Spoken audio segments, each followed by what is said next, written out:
ગઈકાલે લોકસભામાં દાંધલ ધમાલ વચ્ચે માનનીય ગૃહમંત્રીશ્રીએ એક સાથે 3 બિલ ઇન્ટ્રોડ્યુસ કર્યા અને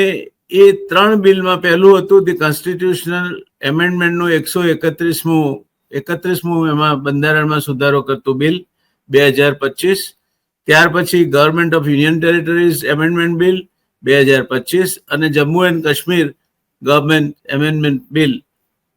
2025. મુદ્દો એક જ, પણ યુનિયન ટેરિટરીઝ અને જમ્મુ એન્ડ કાશ્મીરનું 370 નાબૂદ થયા પછીનું સ્ટેટસ આના કારણે 3 બિલ મૂકવા પડ્યા. એમાંનો મુખ્ય સૂર એ છે કે કોઈ પણ માણસ એવા ગુનાસર જો પકડાય કે જેના માટે 5 વર્ષ કરતા વધારેની સજા હોય અને લાગત 1 મહિના સુધી જો કસ્ટડીમાં રહે તો અપ ટુ પ્રાઇમ મિનિસ્ટર, એ દેશનો વડાપ્રધાન હોય કે મંત્રી હોય કે મુખ્યમંત્રી હોય,